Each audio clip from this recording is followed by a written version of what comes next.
Hello प्यारे बच्चों, स्वागत है आपका अपने YouTube channel LK sir study hub में। और अब हम लोग नए साल में पहुंच चुके हैं 2026 में, और 2026 का आज का जो वीडियो होगा वो मेरा पहला वीडियो होगा। और इत्तेफाक देखिए कि हम लोग 2026 अक्सर लोगों में थिंकिंग रहती है कि हम लोग नए साल में कुछ नया करेंगे। इत्तेफाक से यहाँ भी नए साल में नया ही होने वाला है, क्योंकि अभी तक हम लोग जिस टॉपिक को पढ़ रहे थे पार्ट्स ऑफ स्पीच वो समाप्त हो चुका है। और अब हम लोग इस नए साल में एक नए टॉपिक के साथ पहुंच रहे हैं जिसका नाम नरेशन है। और नरेशन पढ़ करके आपको थोड़ा सा मज़ा आएगा। हो सकता हो कि वो मज़ा जो आपको पार्ट्स ऑफ स्पीच में ना मिला हो, तो उसके पीछे बहुत सारे कारण हैं कि आपको शुरुआती ज्ञान का अभाव होना, या फिर उसमें उसको कभी बहुत कम पढ़ना, तो बहुत सारे कारण हो सकते हैं। बट यहाँ क्योंकि हम लोग नरेशन को बार बार पढ़ते रहते हैं, ये मिला जुला रहता है, तो इसलिए हो सकता है इसमें आपको आनंद उससे थोड़ा ज़्यादा मिले।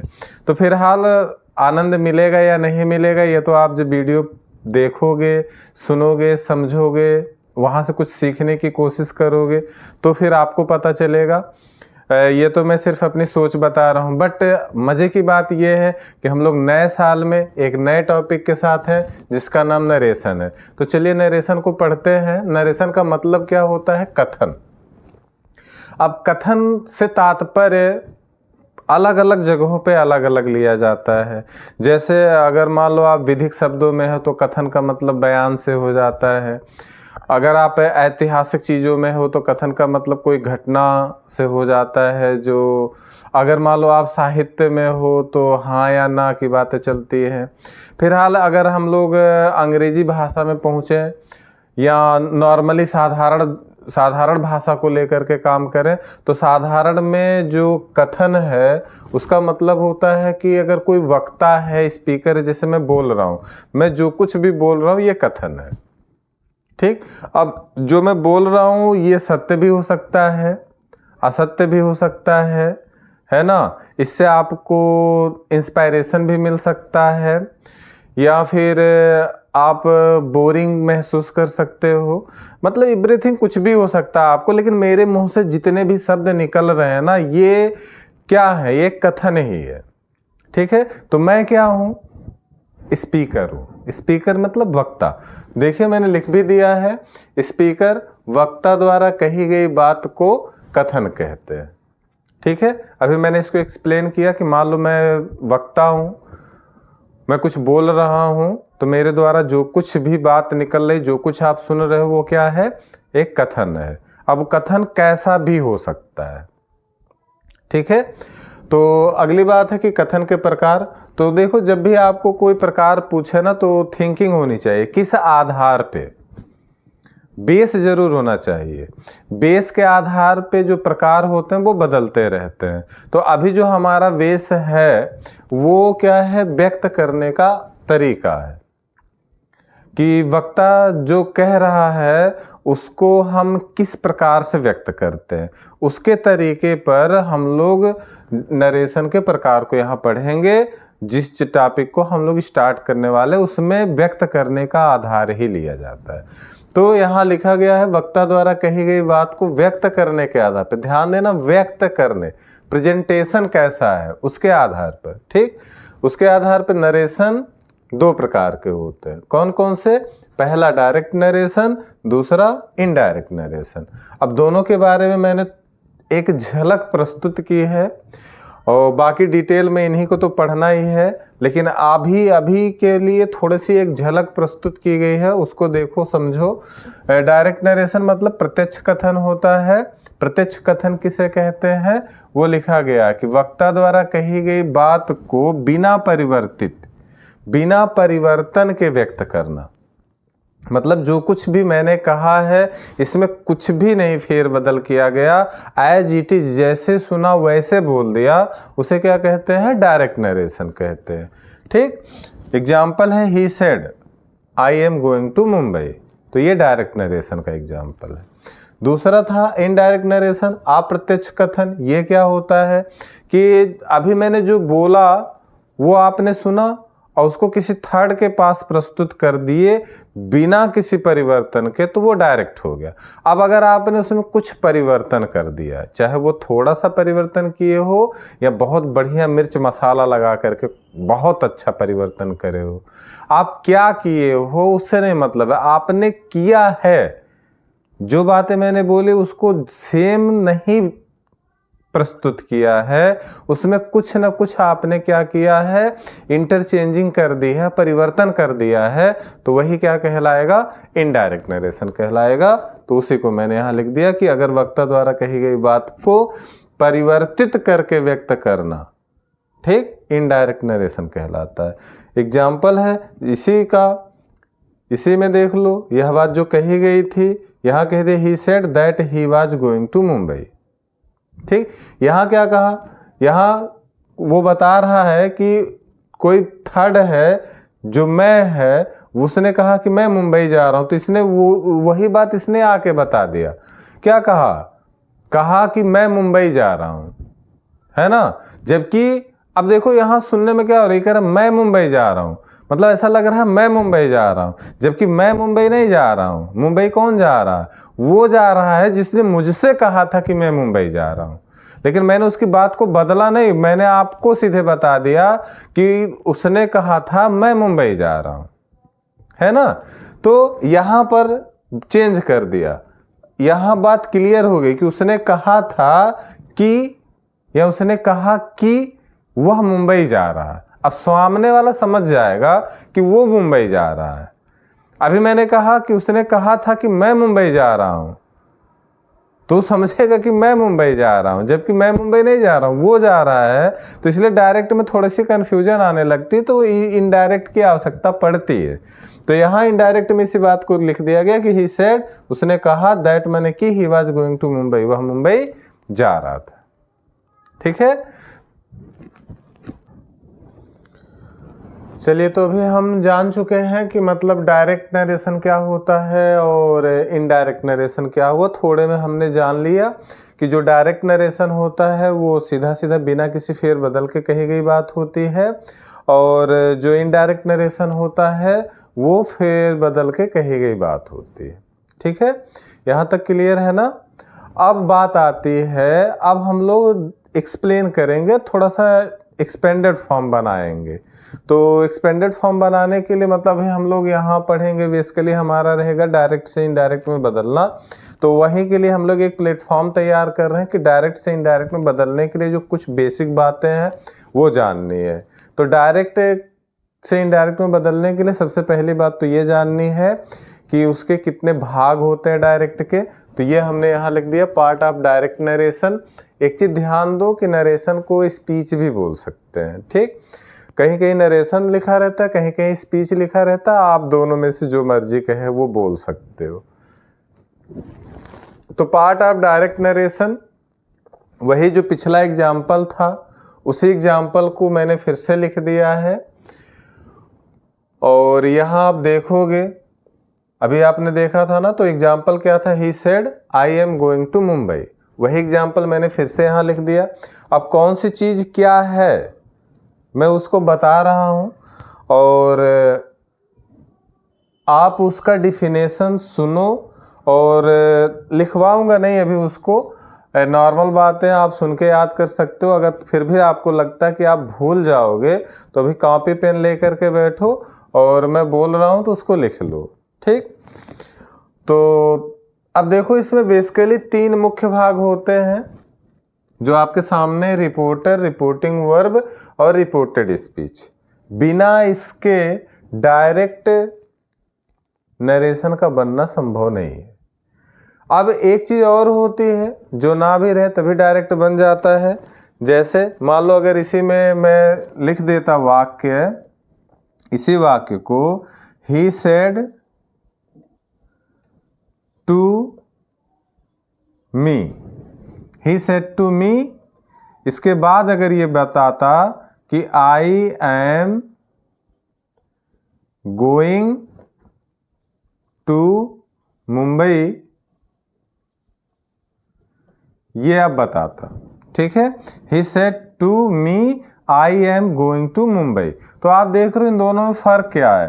फ़र्क इतना है कि यहाँ पर एक शब्द और ऐड हो गया, मी। अब अगर ये मी ऐड हो गया ना भैया, तो इसको बोलते क्या है ये जान जाओ। इसको बोलते हैं रिपोर्टिंग ऑब्जेक्ट। क्या बोलते हैं इसको? रिपोर्टिंग ऑब्जेक्ट बोलते हैं। ठीक, अब आपको ध्यान क्या देना है कि अगर डायरेक्ट है, ठीक, डायरेक्ट है तो उसमें तीन चीजें तो जरूर मिलेंगी आपको। एक रिपोर्टर मिलेगा, दूसरा रिपोर्टिंग वर्ब मिलेगा और तीसरा रिपोर्टेड स्पीच मिलेगा। रिपोर्टर, रिपोर्टिंग वर्ब और रिपोर्टेड स्पीच, ये तीन चीजें तो फिक्स है, मिलनी ही मिलनी है। ठीक, चौथी जो चीज है वो कुछ वाक्य में मिलती है और कुछ वाक्यों में नहीं मिलती है। वो कौन है? तो वो है रिपोर्टिंग ऑब्जेक्ट। ठीक, अब एक एक के बारे में मैं डिफिनेशन बता रहा हूं, आप उसको लिख लेना, और अगर आपको लगता सुनने से याद हो जाएगा तो फिर लिखने की आवश्यकता नहीं है। रिपोर्टर, पहली बात ये, रिपोर्टर, रिपोर्टर कौन होता है? तो रिपोर्टर भैया वो होता है ना जो सूचना आपको देने का काम करता है। जैसे मैंने किसी के बारे में किसी से कुछ कहा, तो जिससे मैंने कुछ कहा वो आकर के तुमसे जो कुछ कह रहा है तो वो क्या होगा? रिपोर्टर होगा। ठीक, मतलब रिपोर्टर कौन होता है? जो वक्ता की बात को कहता है। वक्ता ने जो कुछ कहा था उसकी बात को सुना और आकर के किसी से कहा, वो क्या होता है? रिपोर्टर होता है। ठीक, क्लियर है? तो रिपोर्टर की परिभाषा अगर आपको जाननी हो या बतानी हो तो क्या बताओगे? कि वक्ता की बात को व्यक्त करने का कार्य जो व्यक्ति करता है उसी को क्या कहते हैं? रिपोर्टर कहते हैं। ठीक है, हाँ, तो रिपोर्टिंग वर्ब किसे कहते हैं? तो जो स्पीकर है, रिपोर्टर है, वक्ता है, वो अपनी बात जिस फाइनाइट वर्ब में कहता है, ठीक, उसी को क्या कहते हैं? हम रिपोर्टिंग वर्ब कहते हैं। अब तीसरा जो है वो रिपोर्टेड स्पीच है। रिपोर्टेड स्पीच क्या होता है? कि वक्ता द्वारा जो कुछ कहा जाता है, रिपोर्टर जो कुछ कहता है, वही क्या कहलाता है? रिपोर्टेड स्पीच कहलाता है। वक्ता द्वारा कही गई बात को रिपोर्टेड स्पीच कहते हैं। वक्ता जिस क्रिया में अपनी बात कहता है उसे रिपोर्टिंग वर्ब कहते हैं।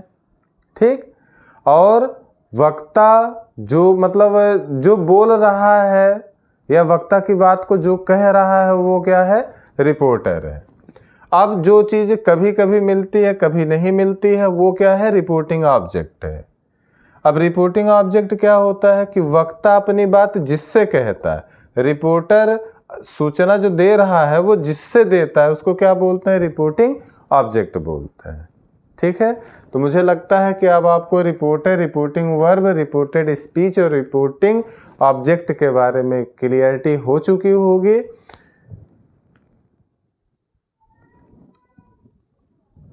हो चुकी है?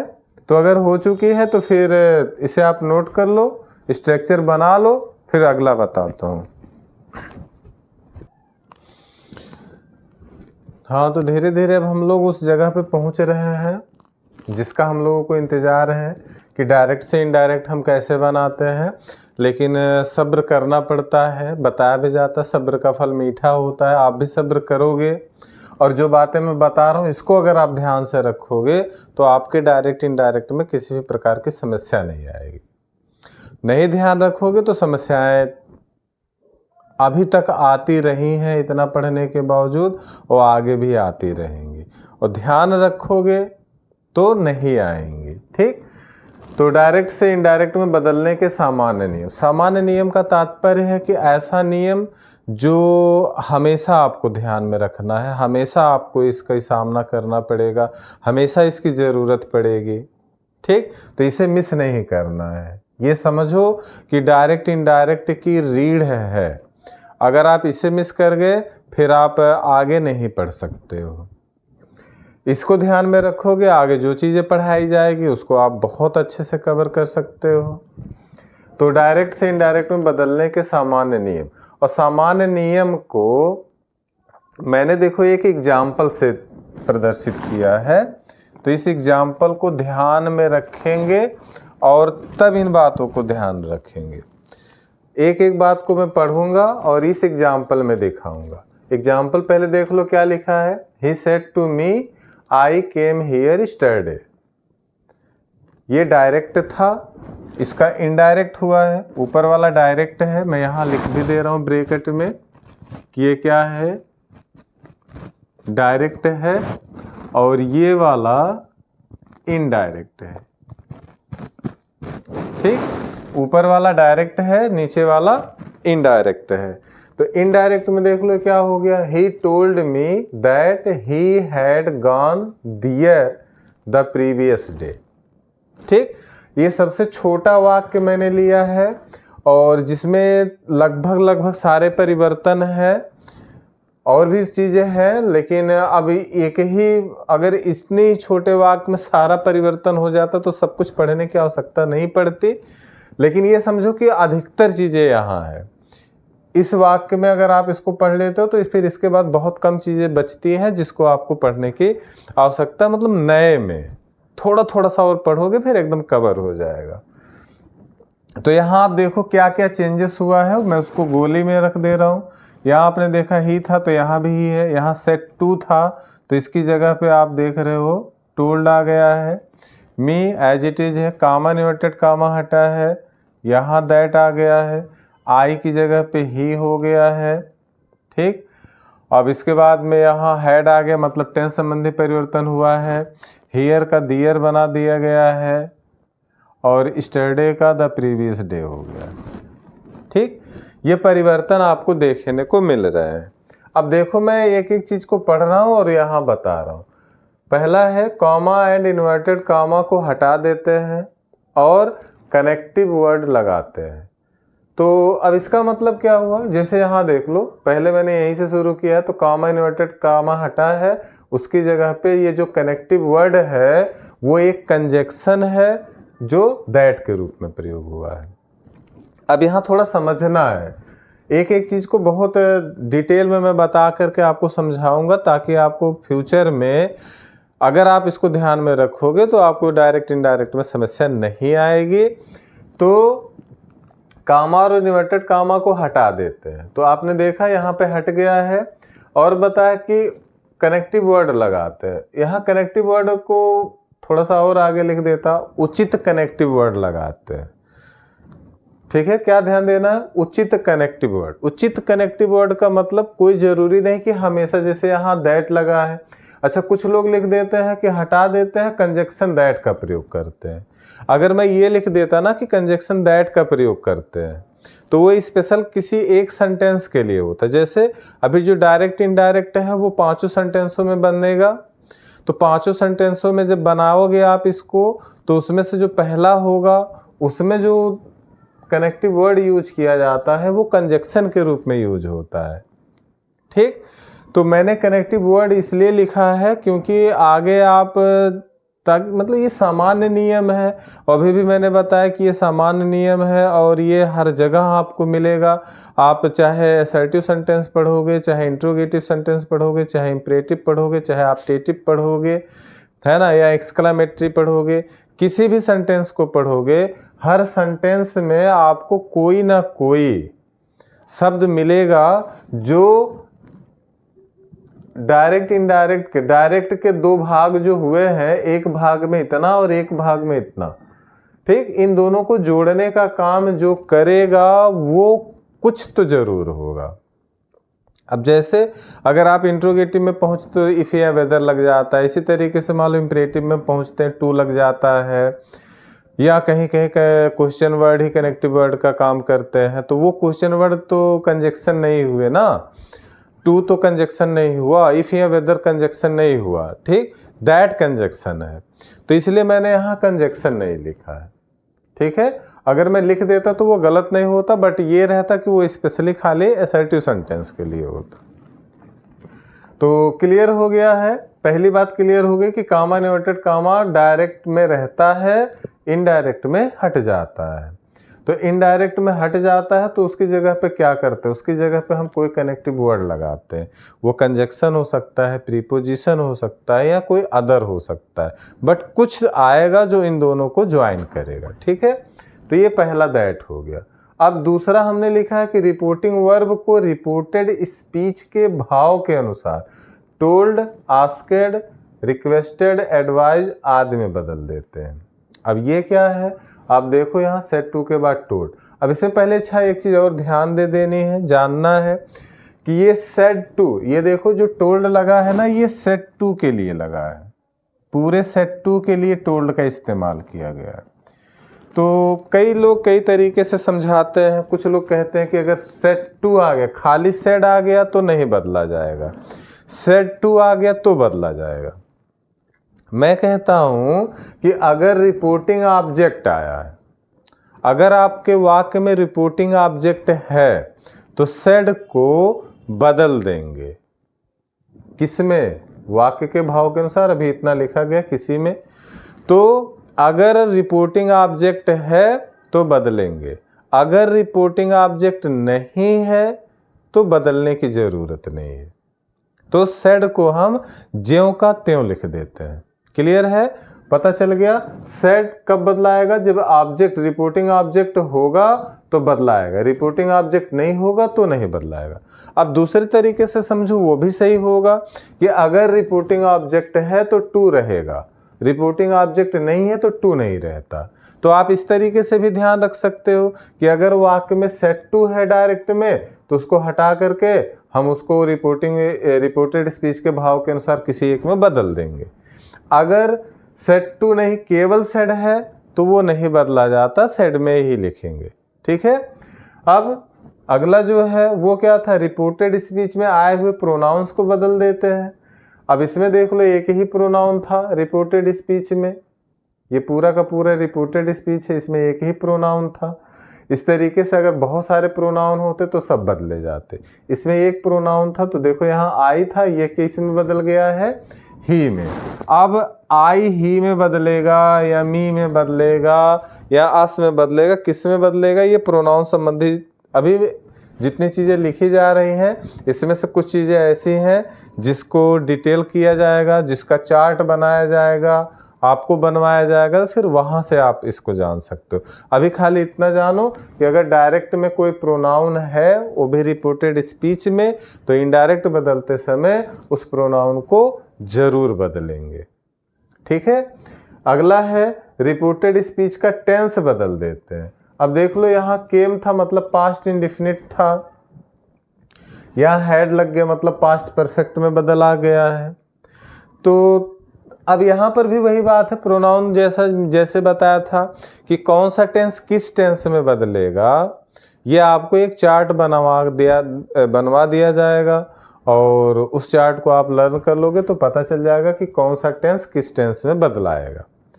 ठीक, अब अगला जो है वो क्या लिखा गया है कि रिपोर्टेड स्पीच में आए हुए निकटता एवं दूरी सूचक शब्दों में परिवर्तन करते हैं। जैसे यहाँ हियर था तो दियर हो गया, स्टरडे का द प्रीवियस डे हो गया।